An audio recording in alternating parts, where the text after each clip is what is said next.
Assalamualaikum warahmatullahi wabarakatuh. Apa kabar para penjaga alam dimanapun berada? Semoga selalu dalam keadaan sehat walafiat, tidak kurang satu apapun. Amin amin. Ya robbal alamin. Ya,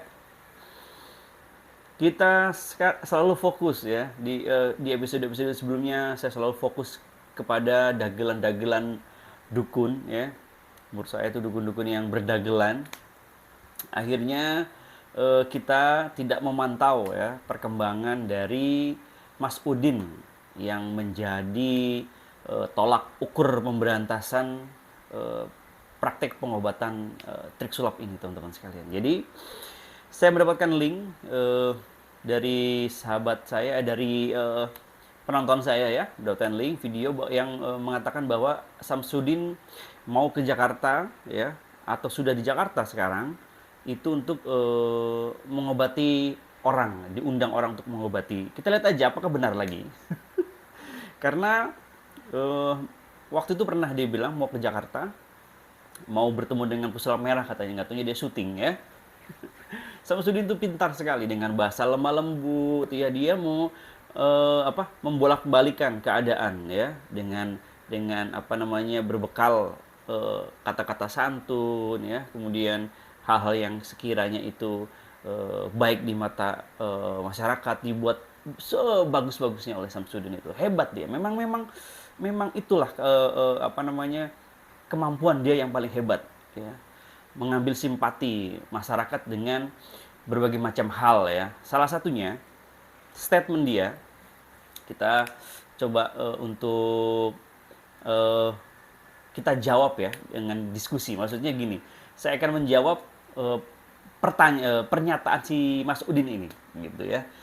Saya akan menjawab pernyataan dari Mas Udin ini. Salah satunya adalah seperti ini, teman-teman. Silakan.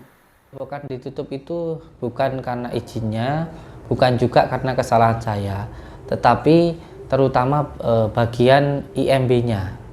Jadi izin mendirikan bangunannya itu belum ada, sehingga padepokannya itu diminta untuk mengurus izin dulu. Setelah izin dulu itu boleh praktek lagi. Jadi di dalam surat dari Wagub, Wakil Bupati ya, itu menyampaikan bahwa silahkan untuk melanjutkan pengobatan setelah dipenuhi izin-izin yang ada di padepokan gitu.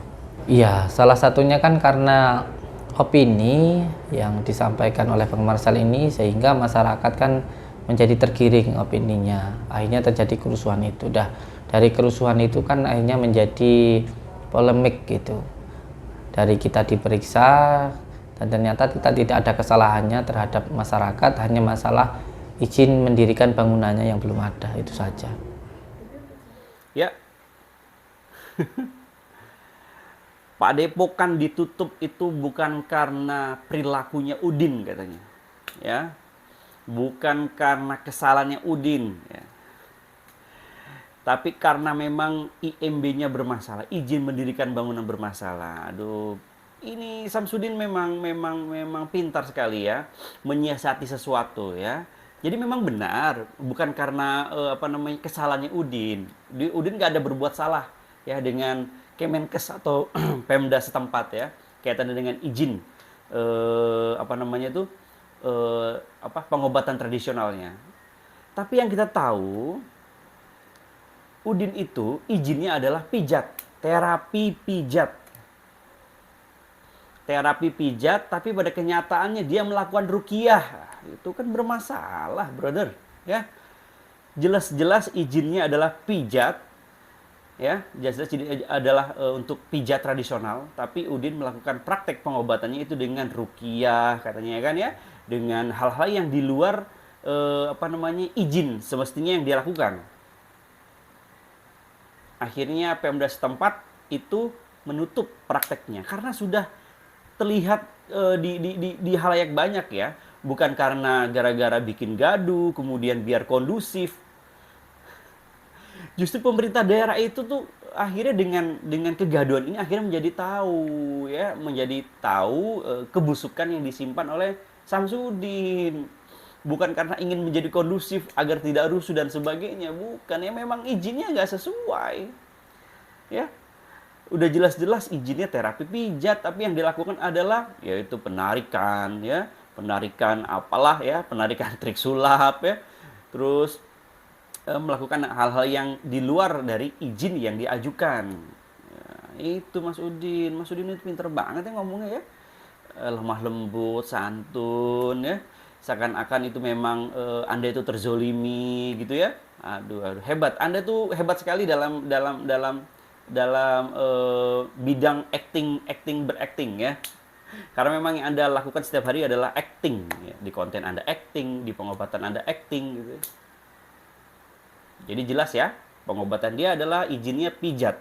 Tapi yang dia lakukan adalah tidak dengan melakukan pengobatan dengan pijat, yaitu dengan ya macam-macam ya, terserah dia lah gitu ya. Yang kita tahu dari kameramennya, mantan kameramennya mengatakan bahwa ganti-ganti pengobatannya. Tadi dengan setrum listrik ya, dengan keris listrik ya, kemudian dengan penarikan yang asap-asap itu ya, terus akhirnya dengan penyedotan apalah gitu, terus rukiah, nggak jelas ya. Pijitnya nggak ada teman-teman. Mas Udin ya, kita simak video selanjutnya. Saya datang ke Padepokan itu bukan untuk pembuktian, tujuannya hanya untuk konten atau viral gitu. Dan ternyata memang benar sekarang beliau viral dan subscriber naik besar gitu. Tapi jangan sampailah ketika kita berkreativitas itu kita menjatuhkan orang lain. Oke, dan ini sudah masuk wilayah fitnah nih teman-teman. Mengatakan Bro Marcel datang ke sana hanya demi konten, hanya untuk konten. Ini udah fitnah nih teman-teman. Udin sudah memutarbalikkan atau sok tahu ya, udah memfitnah lah, berbohong, dia dusta. Dusta dengan apa yang dilakukan dengan oleh Bro Marcel. Dia mengatakan bahwa lihat saja buktinya dia jadi tenar, jadi terkenal dan sebagainya. Tenang. Bukannya ente juga ikut tenar ya dengan dagelan yang Anda buat. Ya. Anda sudah melakukan fitnah nih Mas Udin, ya. Memang benar ya, nggak berani, belum ada yang melapor kaitannya dengan pengobatan yang Anda lakukan. Ya gimana mau melapor? Sudah bilang ya, sudah banyak yang mengatakan bahwa sangat sulit untuk melaporkan kegiatan supranatural, itu sangat sulit di kepolisian, itu sangat sulit, susah. Karena kan kaitannya dengan ikhlas sama ikhlas itu memberikannya. Ya. Jadi ibarat kata kalau memang nggak ada yang ngelapor, itu bukannya berarti perbuatan Anda itu benar. Gue di atas angin nih, karena nggak ada yang lapor nih. Mana buktinya dan sebagainya. Tapi sudah banyak keluhan yang masuk. Termasuk ada yang DM saya juga tentang dibodohinya oleh Mas Udin. Banyak yang keluh ke saya tuh banyak di luar sana. Buktinya juga sudah ada yang diundang di beberapa podcast ya. Ada juga konten-konten yang memang merasa, oh iya ya, baru tersadar akhirnya bikin statement. Sudah banyak Mas Udin. Tapi kalau untuk rakyat-rakyat biasa ya, orang-orang biasa yang jauh lebih banyak di luar sana, itu mereka lebih kepada malu. Ya, malu dan bingung bagaimana cara memulai melaporkannya. Karena kan yang dilakukan adalah kegiatan supernatural itu kaitan dengan pengobatan yang katanya goib, itu kan ya ibaratnya apa, tanpa adanya ini ya, paksaan. Ya, nggak dipaksa itu kan. Jadi, Bu, ini kalau pengobatan begini, penarikan begini itu 5 juta kan gitu. Itu yang sulit. Ini untuk penarikan ini, untuk syariat ini 10 juta. Tapi kan mereka memang tidak menjanjikan sembuh. Ini udah pasti sembuh. Ini saya jamin pasti sembuh. Enggak. Wah, ini kayaknya ada santet nih, Bu ya. Coba saya bersihkan, hanya sebegitu aja. Habis itu pas sampai rumah dia merasakan kok nggak ada perubahan dan sebagainya. Gimana mau nuntutnya? Ya, sangat sulit teman-teman memang. Harus ada yang berani memang. Jadi nanti ada beberapa hal yang bisa dijadikan delik, ya, dijadikan delik. Kalau memang ada yang berani, kemudian istilahnya merasa dirugikan gitu, merasa dibohongin sebagainya, sebenarnya bisa kita bantu untuk mencarikan delik-delik itu. Cuma mereka tuh lebih kebanyakan takut dan malu, paling utama adalah malu. Tapi keluhan-keluhan itu dari masyarakat itu sudah banyak, Mas Udin. Anda jangan pede. Ya, jangan pede. Sudah banyak yang dirugikan oleh Anda, ya. Saya yakin dengan statement ini insya Allah akan bermunculan orang-orang yang akan berani untuk kebenaran. Saya yakin. Ayo, jangan takut ya, jangan takut teman-teman sekalian. Bila mana memang Anda merasa dirugikan dan merasa dibohongi oleh pengobatan yang dilakukan oleh Mas Udin, ya jangan takut. Mulai dari sekarang jangan takut. Dan apa yang dilakukan Udin barusan adalah fitnah, mengatakan bahwa Bro Marcel itu hanya demi konten. Itu udah fitnah ya, sudah memutarbalikkan keadaan ya, mencari simpati, menggiring opini. Justru yang menggiring opini adalah si Mas Udin ini saat ini ya. Dia ingin